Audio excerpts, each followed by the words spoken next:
প্রতি বছর ৩০শে জুন এই দিনটি হুল দিবস পালিত হয়। ১৮৫৫ সালে এই দিনে সিধু ও কানুর নেতৃত্বে সাঁওতালরা তৎকালীন ব্রিটিশ শাসক ও জমিদারের বিরুদ্ধে ঐতিহাসিক বিদ্রোহ ঘোষণা করেছিলেন। হুল শব্দের অর্থ বিদ্রোহ। এটি ছিল ভারতের প্রথম সংগঠিত ও সশস্ত্র স্বাধীনতা সংগ্রাম।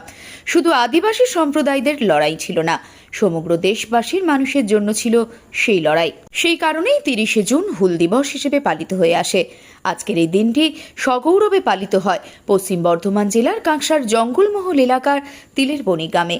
বাম সংগঠনের নেতৃত্বে প্রায় ৫,০০০ আদিবাসী সম্প্রদায়ের মানুষদের নিয়ে সাংস্কৃতিক অনুষ্ঠান, খেলাধুলার ও বিনামূল্যে স্বাস্থ্য পরীক্ষার মধ্যে দিয়ে এই দিনটি পালিত হয়। কাঁকসা বিশিষ্ট রাজনৈতিক ব্যক্তিত্ব বীরেশ মণ্ডল জানান,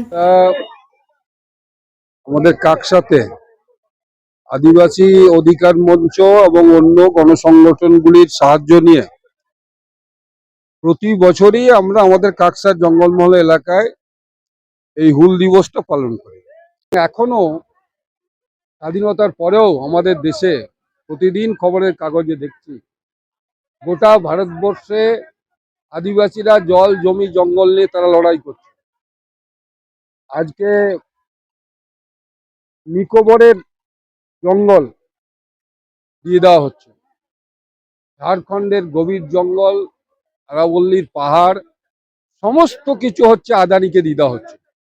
হাজার হাজার আদিবাসী মানুষকে দীর্ঘদিনের বসবাস করা ঘর বাড়ি জমি জায়গা ছেড়ে তাদের চলে যেতে বাধ্য হচ্ছে। সুতরাং সিধু কানু চাঁদ ভৈরব যে লড়াইটা করেছিল তারা তার শুধু আদিবাসীর জন্য করেনি, সমস্ত খেটে খাওয়া মানুষের জন্যই করেছিল। সমস্ত ধর্মের, বর্ণের, জাতের মানুষকে ঐক্যবদ্ধ করে তারা ইংরেজের বিরুদ্ধে লড়াই এবং তার সঙ্গে সামন্ততন্ত্রের বিরুদ্ধে লড়াই করেছিল। সেই দিনটাকে আমরা স্মরণ করতে চাই, মানুষকে সেই শিক্ষায় শিক্ষিত করতে চাই, এই জন্যই আমরা এই কাজগুলো করি।